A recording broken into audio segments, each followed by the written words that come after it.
નમસ્કાર મિત્રો, હું છું છગન અને આપ જોઈ રહ્યા છો રંગીલું રાજકોટ ન્યૂઝ ચેનલ।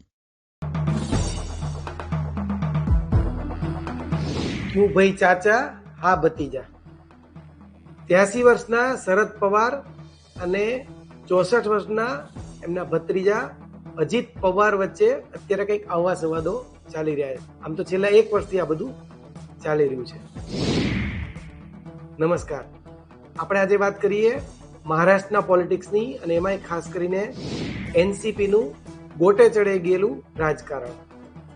ઘાટના પાણી પીને શરદ પવારે અનેક પક્ષો સાથે તડજોડ કરી અને આખરે એના ભત્રીજાને ચૂંટણી પંચે એનો પક્ષનો સિમ્બોલ અને નામ બંને અજીત પવારને આપી દીધા। શરદ પવાર 83 વર્ષે પણ ખાલી હાથ થઈ ગયા। એવું લાગે છે કે એમનો આમ તો ચૂંટણીનો સિમ્બોલ હતો ઘડિયાળ, હવે શરદ પવારનો સમય કદાચ થંભી ગયો છે।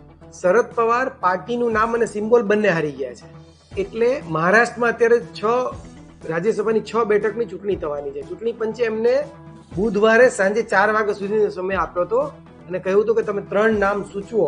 શરદ પવારે એમની પાર્ટી માટે 3 ઓપ્શન સૂચવ્યા હતા, એમાંથી આખરે તેમને નેશનલિસ્ટ કોંગ્રેસ પાર્ટી શરદચંદ્ર પવાર એ નામ મળ્યું છે।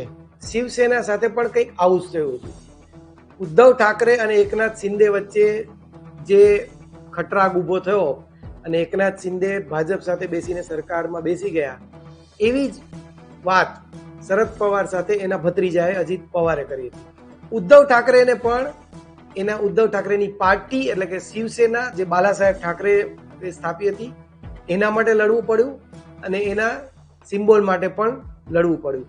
ઉદ્ધવ ઠાકરેને પણ એ સિમ્બોલ મળ્યો નહોતો, એ સિમ્બોલ તો અત્યારે સ્થગિત કરી દીધો છે, પણ ઉદ્ધવ ઠાકરેને મશાલનો સિમ્બોલ આપ્યો છે અને એકનાથ શિંદેને ઢાલ અને તલવારનો સિમ્બોલ મળ્યો છે। એટલે હજુ આગામી દિવસોમાં એટલે કે 15 ફેબ્રુઆરી સુધીમાં મહારાષ્ટ્રના રાજકારણમાં ફરી કંઈક નવા જૂની થવાની શક્યતા છે। મહારાષ્ટ્રની પાવર ગેમ આમ તો 2019 થી શરૂ થઈ, ત્યારથી અત્યાર સુધીનો ઘટનાક્રમ બહુ સમજવા જેવો છે અને બહુ ઇન્ટરેસ્ટિંગ છે। આપણે એક પછી એક મુદ્દા સમજીએ। 24 ઓક્ટોબર 2019 વિધાનસભા ચૂંટણીનું પરિણામ આવ્યું અને ભાજપ સૌથી મોટી પાર્ટી તરીકે ઉભરી આવી, તેમ છતાં ભાજપને સત્તા ન મળી। 12 નવેમ્બર 2019 ના રોજ રાષ્ટ્રપતિ રામનાથ કોવિંદે મહારાષ્ટ્રમાં રાષ્ટ્રપતિ શાસન લગાવ્યું। 23 નવેમ્બર 2019માં દેવેન્દ્ર ફડણવીસે સીએમ અને અજીત પવારે ડેપ્યુટી સીએમના શપથ લીધા। ફરી ટ્વિસ્ટ આવ્યો। 26 નવેમ્બર 2019 દેવેન્દ્ર ફડણવીસે રાજીનામું આપ્યું। 29 જૂન 2022 ઉદ્ધવ ઠાકરેએ સીએમ પદેથી રાજીનામું આપ્યું।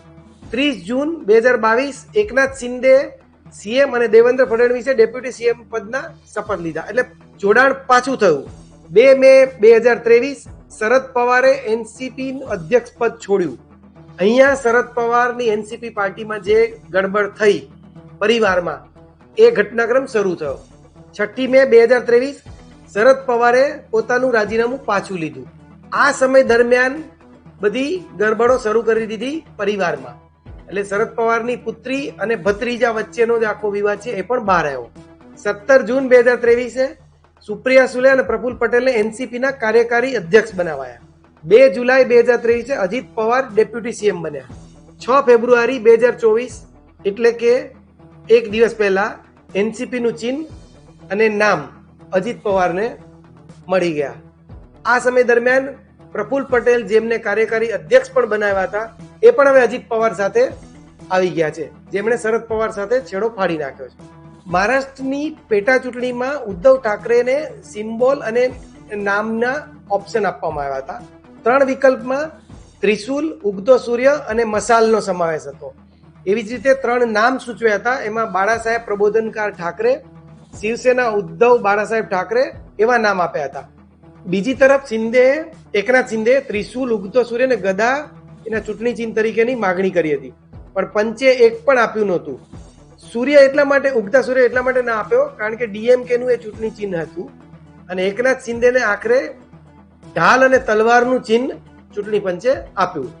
હવે બહુ મજાની વાત, છેલ્લે 83 વર્ષના શરદ પવારે એમની નવી પાર્ટી માટે જે ચૂંટણી ચિહ્ન માંગ્યું છે એમાં એક છે ઉગતો સૂર્ય. આમ તો શરદ પવારનો હવે ઢળતો સૂરજ છે, ઢળતી સંધ્યાએ શરદ પવાર છે. એટલે અને આમને પણ ઉગતો સૂર્ય મળવાની કોઈ શક્યતા નથી, કારણ કે અગાઉ પણ ડીએમકે નું ચૂંટણી ચિહ્ન હોવાને કારણે ચૂંટણી પંચે એ ના પાડી દીધી હતી. અને જે મેં શરૂઆતમાં કહ્યું એમ કે એક બહુ સરસ હિન્દી ફિલ્મનું ગીત છે, 1977માં આવેલી ચાચા ભતીજા ફિલ્મનું આ ગીત છે, એની અત્યારે યાદ આવે છે.